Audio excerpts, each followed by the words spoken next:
All right, welcome everyone to This Is Not My Show. I am your host, Dwana Bradley, and we have been having conversations with candidates who are running for House District 34, and I'm excited this evening to have a conversation with John Campbell. Welcome to the show. Thank you, Dwana. Yes. I really appreciate it. Yeah, thank you. So let's just start with a little bit about yourself. Who is John Campbell? Well, he's a Des Moines native. Okay. He went through the public school system, Callahan, Roosevelt. Okay. Then went into the Army, Marine Reserves, then the Army. Okay. When I got out of the Army, I started work at UPS. Got married, had a daughter that needed a liver transplant. So I went to work at Firestone to 2 jobs. And so my daughter could take care of the medical bills and everything. Right. And then while at Firestone, I got involved in the union. So, and then I left UPS after 2 years and then stayed at Firestone for 32. Wow. And then during the strike, I went to work at the courthouse. And at the courthouse, I was the custodian. And then when I left that after the strike, back to work, I became political director of our local, was lobbying, and Governor Vilsack appointed me to the 5th Judicial Nominating Commission and Status of African American Affairs. And so then I went from being the custodian to picking the judges. Right. And so that was kind of funny, and a lot of irony there. There's a whole lot of irony in that, yes. So, and then in the course of doing political work for the union, whether it be minimum wage, whether it be health care, fair share, there's a whole host of issues, not just limited to the union, but to the community. I worked on various campaigns from Harkin, Boswell, Vilsack, Edwards, Carey. Yes. And then just recently, 2 years ago, I retired. Okay. And here I am now. Now here you are now, and so you've retired, and it sounds like you've been involved with so many things, politics. What really prompted you to want to run for House District 34? Well, these are critical times. You know, the Republican agenda is just so invasive into our lives, and just destroying what Iowa once was. And I can't tolerate it anymore. So I feel compelled to get into the election. There are 4 worthy candidates, but I happen to think that I'm the best. Yes. And that's because of my experience and what I've dealt with. And that, I'm seen it here. I've lived it. It's not imaginary. When I talk workers' comp, I'm talking about injuries I've suffered, my coworkers have suffered, and then, we don't have doctor's choice in this state, so you have to go to a company doctor. Right. And he's paid by the company, so who interest does he have? So these are a lot of the critical things, not just union, but community, that they make me feel like I need to do something, and this is the way I think I'm best suited to contribute. How do we get people to get out and vote? I feel like that's just been such a challenge, and I think people seem to be tired with politics and feel like, well, if Republicans have control, what's the point? And so how do we encourage people to get out there and vote? Well, that seems like a complicated answer, but it isn't. In 2004, the union loaned me to ICANN, Iowa Citizens Action Network, and we organized a voter registration and a ballot initiative. We registered 10,000 new voters, black and brown, Davenport, Waterloo, and Des Moines. And we recruited people from the local communities. So my job was to go out, find out where we set up, find out who would run it, and then turn them loose, and then we picked up the ballots. What the problem has been is that the Republican agenda has not been about democracy, but destroying the ability of minorities and other groups to vote.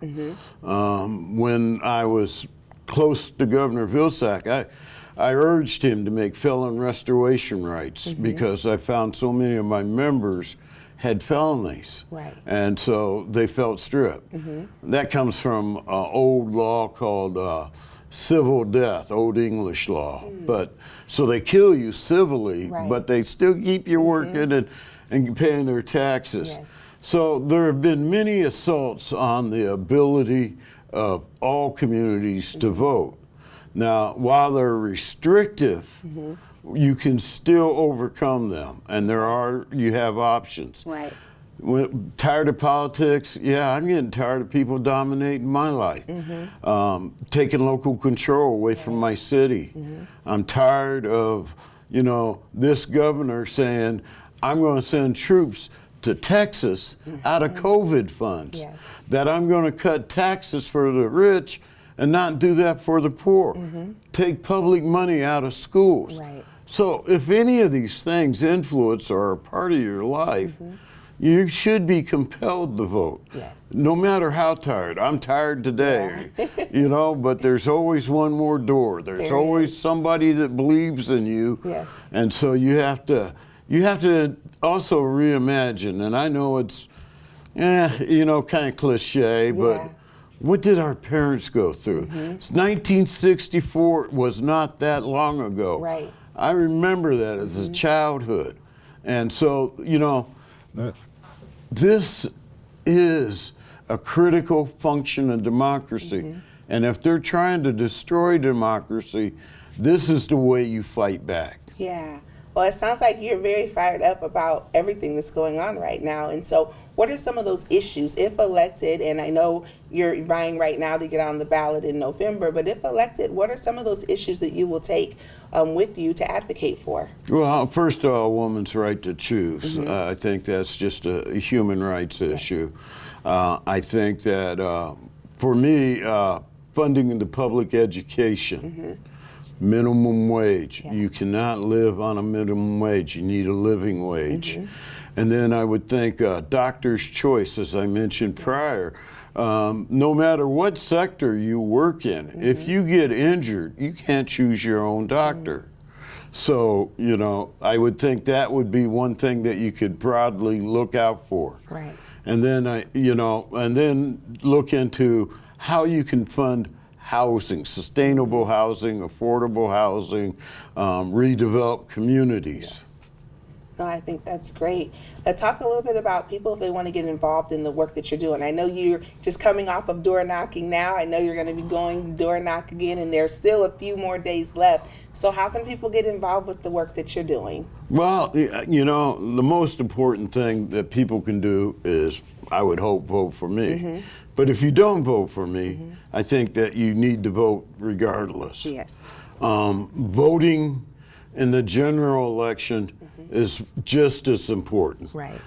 House District 34 is the most densest Democratic district in the state. Lowest turnout. Yeah. And so we need to increase our turnout at least by 1,000 votes. And if Polk County can match that, we won't have Zach Nunn as our congressman. And so that's first and foremost. Right. Secondly, is the campaign. And you have to forgive me, I have to pull out the card. No, that's okay. No, go ahead. Because I'm not good at saying, okay, help me do this, and this is the website. But GPS signal lost.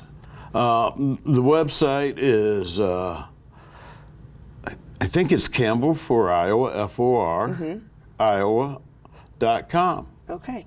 And so you can go to that site, and then you can choose how you wish to contribute. But again, I urge, it's the most important thing you can do is vote. And then I think maybe secondly, is start educating yourself on the issues. Right. Not just the ones that interest you, but the ones that affect you. Right. No, I think all of that's great. I mean, being able to educate yourself is really important, and making sure that we get voter turnout. It's sad to hear that in that district that individuals aren't coming out to vote. So we hope with all of this that everyone's just running, that no matter who they're voting for, that they're going out to getting the vote. So I think that's important. Is there anything else that you want to share with our listeners that we haven't covered that you want to make sure that you get across so they know your message? Two things. One, I'm committed to this city, to this district. Yes. I've lived my life here. I've lived in the district 30 years. It's important to me. Right. You know, I have grandchildren, I have a stepdaughter. Unfortunately, my daughter had a liver transplant and passed at 12. Sorry. And my stepson, he got shot. So this is not my legacy, but the legacy of our community and the city. And then the other thing I want to say is I'm committed to this race till November. No matter who wins, I am going to work for that turnout. And it's that important. Right. You know, I'm not a career politician. I'm not comfortable in the limelight. Yeah. Most of my work has been door knocking for other people. Now it's a little different more. This Yeah. time. Yeah. And I'm going to continue that work for whoever the candidate is. Right. Well, I want to thank you so much for taking some time to talk to me. Listeners, I want to encourage you all to make sure you continue to be a part of this process. Make sure that you vote. Make sure that you get out there. Mr. Campbell has said that no matter what happens in this race, he's committed to being able to make sure that you all get out there and vote. You've heard his story. Make sure you check him out.